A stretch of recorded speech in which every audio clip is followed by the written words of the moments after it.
Hey everyone, and welcome to series Addict. Today we're setting sail with a series that's unlike anything else. A story that starts with the end of the world, but quickly becomes about something much deeper. This is El Barco, or The Boat, a Spanish sci-fi survival drama that aired on Antena 3 in the early 2010s. What makes it so unique isn't just the mystery of what happened to Earth, but how it explores humanity when everything familiar is gone.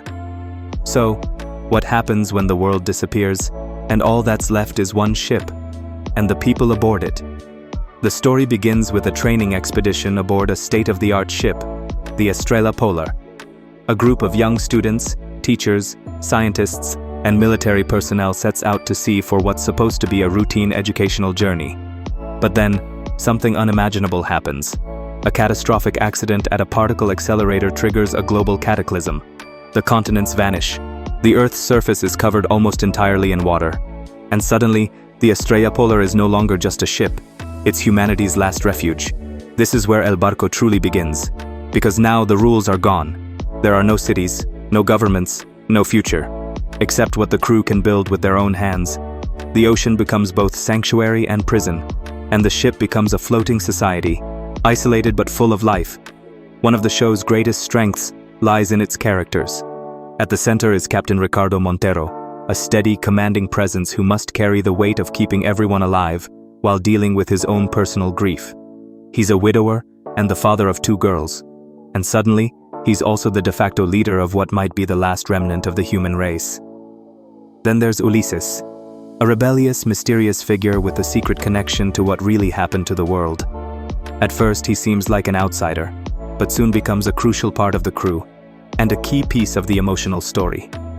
Ainhoa, the captain's strong-willed daughter, quickly becomes central as her relationship with Ulises grows from flirtation into something much deeper, a symbol of connection, trust, and conflict. Valeria, the youngest aboard, brings innocence, curiosity, and hope. She's often the heart of the show, reminding us what's at stake. And then there's Burbuja, a character unlike any other. Brilliant, socially awkward, and possibly autistic, he sees the world differently. His insights and emotional growth offer some of the most powerful moments in the series. What makes El Barco so compelling is that it isn't just about surviving. It's about how people live when there's no ground beneath their feet. The show explores love, jealousy, leadership, loyalty, fear, betrayal, and redemption, all within the confines of a single ship floating in endless blue. Each episode presents new challenges: dwindling food supplies, mechanical failures, ethical dilemmas, and the constant question, are they really alone? Slowly, the mystery deepens. Was the catastrophe natural? Was it planned? Are there others out there? What really lies beneath the waves? Some characters aren't who they claim to be. Secrets begin to surface. And just like the ocean, the story hides depths you don't see at first glance. The pacing varies. Some episodes are high tension, with storms, accidents, or mysterious threats. Others slow down to focus on character relationships, inner struggles, and emotional bonds. That rhythm allows the series to breathe, and it gives weight to each choice, each loss, each moment of connection. Visually, El Barco is impressive for a network TV production. The ship is both claustrophobic and beautiful. The open sea creates a sense of scale and solitude that's hard to replicate. The cinematography captures both intimacy and isolation, and the musical score, especially the main theme, adds real emotional depth to key scenes. Over 3 seasons, the story evolves. Season 1 focuses on discovery and the shock of survival.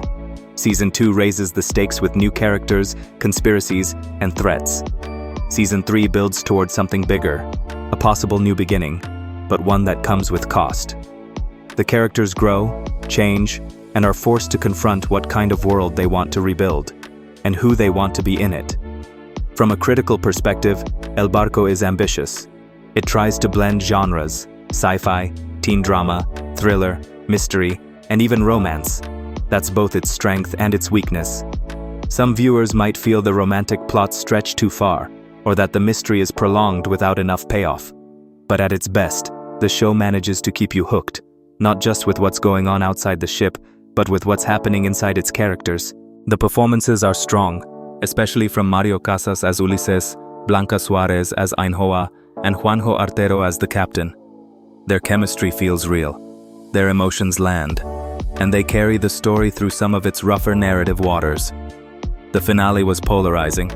Some felt it didn't answer enough. Others saw beauty in its ambiguity, because El Barco was never just about solving the puzzle.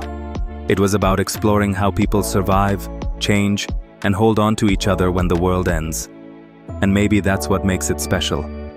Because for all the water, the storms, the secrets, and the tension, El Barco is really a story about what it means to be human when everything else is gone. It's about starting over, forgiving the past, and believing that something better might still exist, even in the middle of nowhere.